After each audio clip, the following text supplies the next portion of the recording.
so bookish. I never liked the word bookish. It always struck me as a little bit twee. I try not to use it, and it's unavoidable when it's the name of the tag. But it always has connotations of sort of cozy ASMR type stuff, which isn't really me.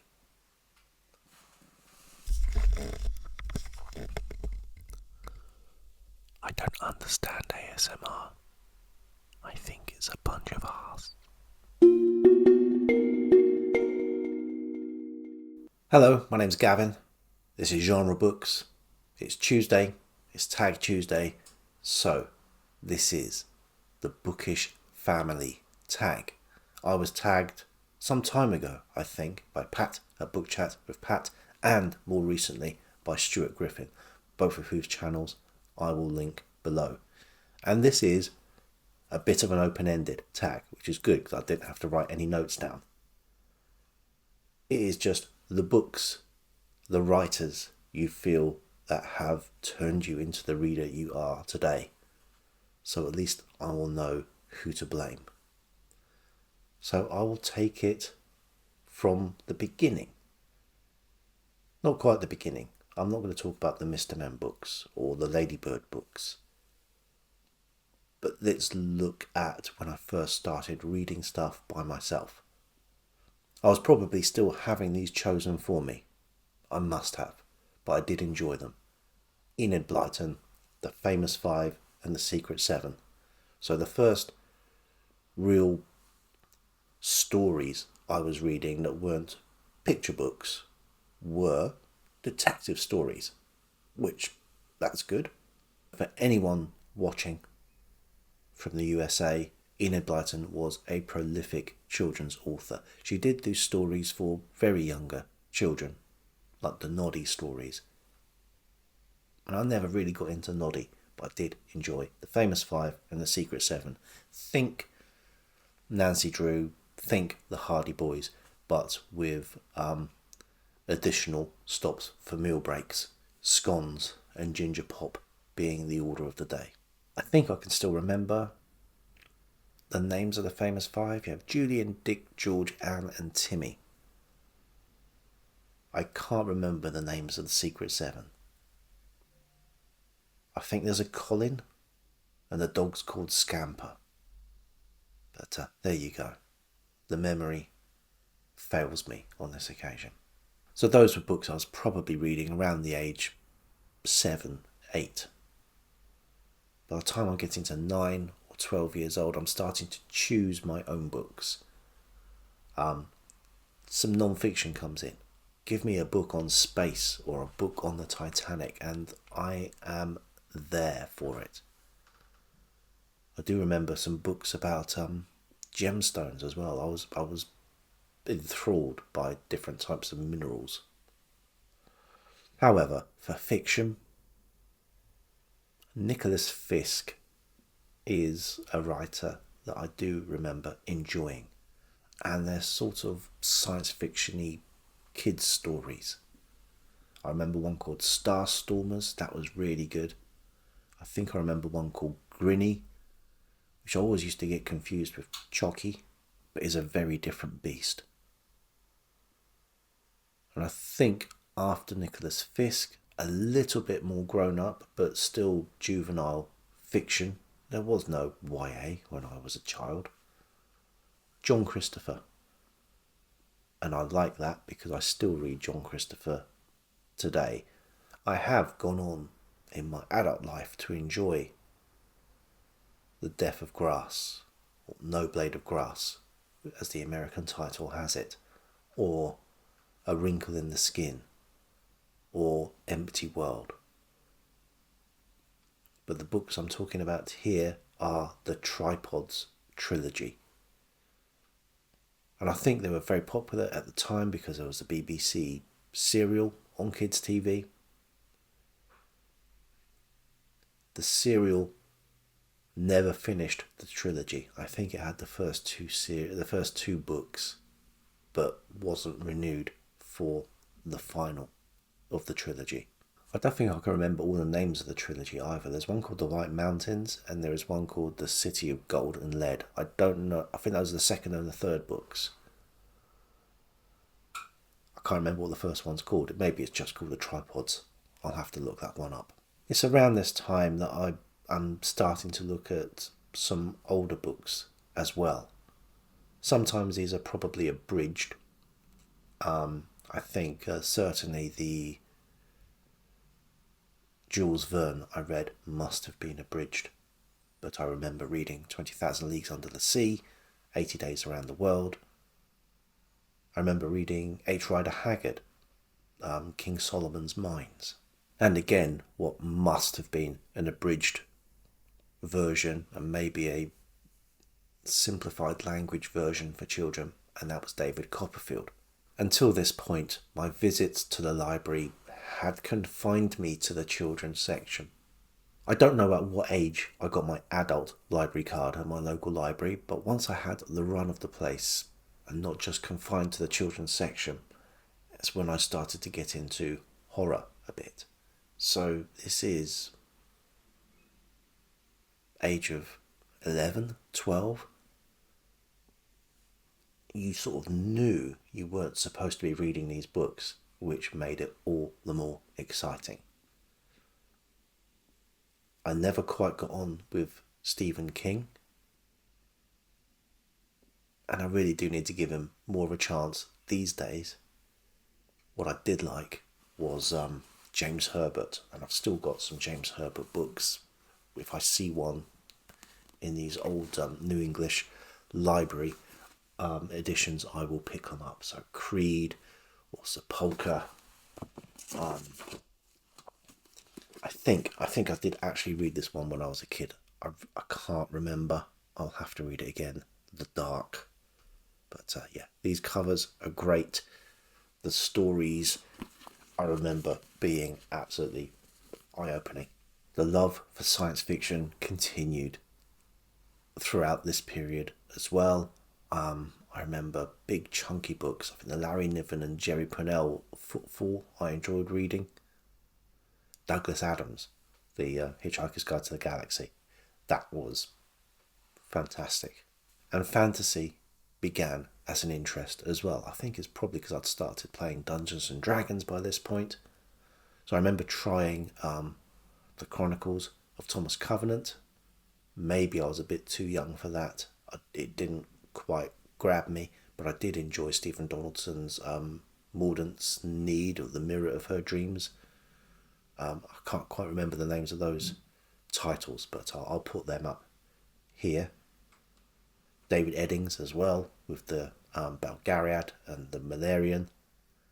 So there's 10 books there. Terry Pratchett also made an appearance in my life at this point. And I think the first Terry Pratchett book I read was Good Omens. And I read that, I remember, on a flight. And I read the whole thing in a sitting. Possibly the first time I'd read a whole book in a sitting as well. And absolutely loved it. And I thought there must be some more Terry Pratchett about. I was pleasantly surprised to find that there was absolutely loads. I've only got vague memories of the books I was reading at school around that time. I don't think it was stuff that impressed me greatly. I remember Z for Zachariah. I remember Mrs. Frisbee and the Rats of Nim. The stuff didn't really grab me. However, once we started studying for GCSEs, this is when Shakespeare turns up. So I think the first Shakespeare I ever read was Macbeth, and I haven't looked back since with that. Although it's been a while and I've still not finished a complete works. It will happen. Poetry as well. T.S. Eliot I became aware of. I enjoyed Peter Porter. So not very, very old poetry, but possibly, in Eliot's case, old enough. It is at this point that I decided I liked reading very much. And although I continued to read and enjoy genre fiction, maybe I should be reading a little bit around that. And there still are magazines that come out, usually in January each year, which a magazine series which includes a component which builds into a model or a set or a collection of some kind.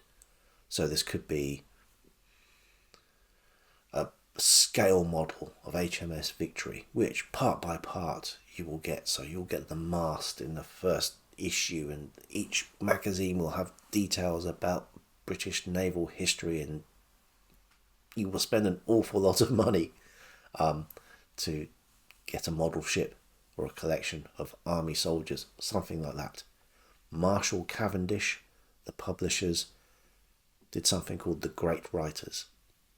Every month, £4.50, a magazine with a book. I still have most of them, I think, and these were eye-opening for someone learning about literature, because the magazine was great. It had lots of information in it to read about the writer, and then you had the book itself to read. I didn't read all of the books, I'll be honest, but it introduced me to Thomas Hardy, Walter Scott, Lewis Carroll. There was more Shakespeare.